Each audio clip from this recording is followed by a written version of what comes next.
Bismillahirrahmanirrahim. Assalamualaikum warahmatullahi wabarakatuh. Apa kabar anak-anak semua? Bapak berharap kalian sekeluarga dalam keadaan sehat walafiat. Amin ya rabbal alamin.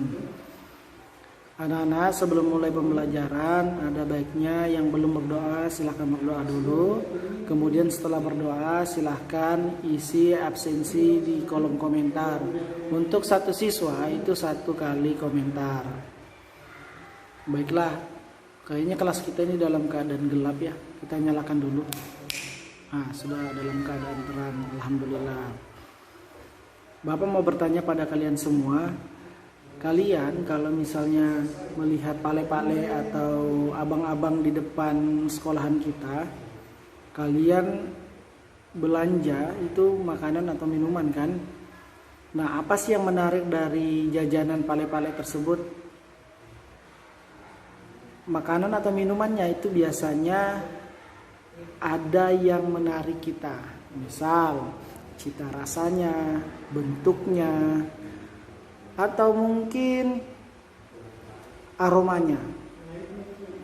Nah, kalian tahu ada zat yang dimasukkan atau dicampurkan ke dalam makanan atau minuman tersebut yang membuat kita jadi tertarik. Nah, zat tersebut itu namanya zat aditif. Jadi hari ini kita belajar tentang zat aditif. Adapun tujuan pembelajaran kita hari ini, kalian dapat menyebutkan contoh bahan aditif pada makanan. Kemudian kalian juga dapat menjelaskan apa fungsi penggunaan bahan zat aditif dalam makanan tersebut. Nah, zat aditif merupakan bahan yang ditambahkan dengan sengaja ke dalam makanan atau minuman dalam jumlah kecil saat pembuatan makanan tersebut. Kemudian tujuan penambahan zat aditif tersebut itu untuk memperbaiki cita rasa, tekstur, aroma, dan untuk memperpanjang daya simpan. Selain itu juga dapat meningkatkan gizi makanan berupa protein, mineral maupun vitamin. Nah, berdasarkan asalnya zat aditif ini dibagi menjadi 2 jenis.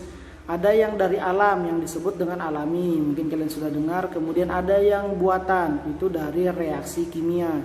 Berdasarkan fungsinya, zat aditif ini dibagi menjadi 7 jenis.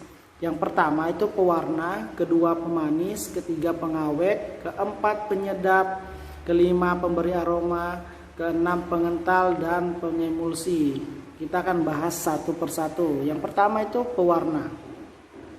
Nah, seperti warna-warna pada balon, makanan juga itu memiliki banyak warna, tidak hanya 5 jenis. Pewarna bertujuan untuk mempercantik makanan agar lebih cerah. Nah, dan pastinya lebih menarik untuk dilihat. Pewarna alami berasal dari tumbuhan atau buah-buahan. Kemudian misalnya juga nih hijau dari daun pandan, kemudian merah itu dari stroberi dan ungu dari anggur.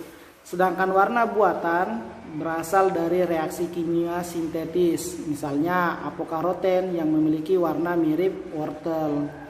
Yang kedua itu pemanis. Di mana ada gula, di situ ada semut. Kalian pasti pernah dengar, ya, karena semut menyukai pemanis alami seperti gula pasir dan gula aren.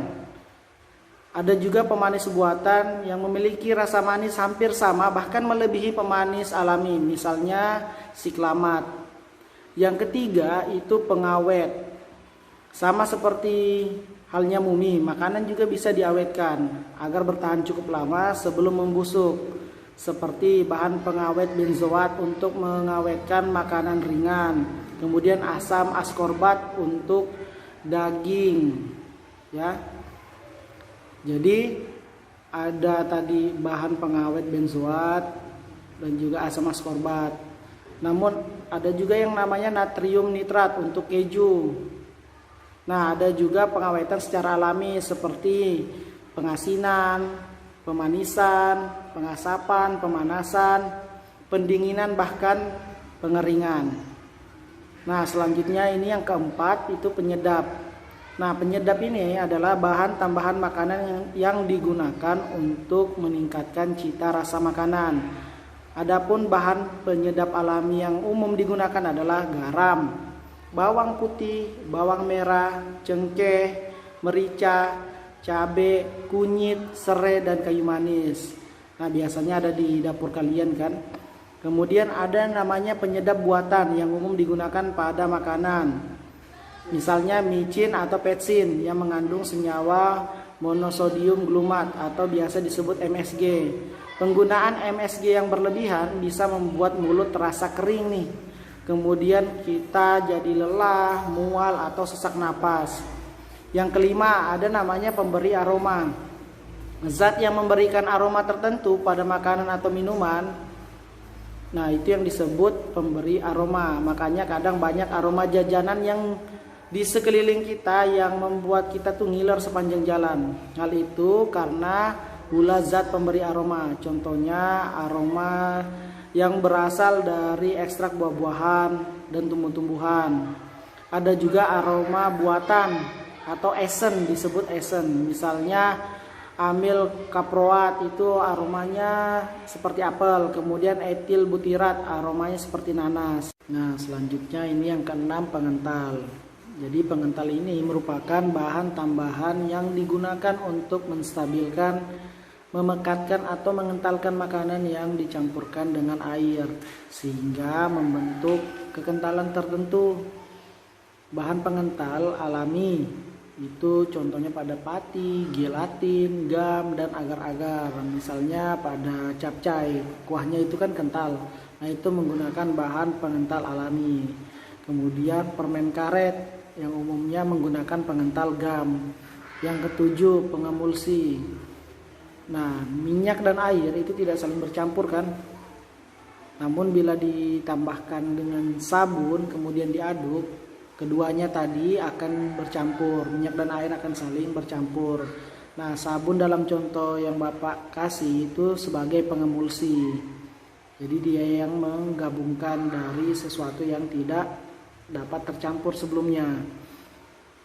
Nah, meskipun tidak ada masalah mengkonsumsi zat aditif, tetapi jika kita konsumsi dalam jumlah yang berlebihan maka akan memberikan masalah pada tubuh kita. Makanya Tuhan larang kita berlebih-lebihan. Jadi hari ini kalian sudah belajar tentang zat aditif.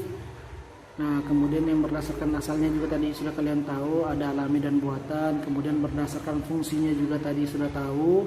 Itu ada 7 jenis. Yang pertama pewarna, kedua pemanis, pengawet, penyedap, pemberi aroma, pengental, dan yang ketujuh itu pengemulsi. Mungkin cukup sekian pembelajaran kita hari ini. Sekian dari Bapak. Assalamualaikum warahmatullahi wabarakatuh. Tetap jaga kesehatan ya anak-anak.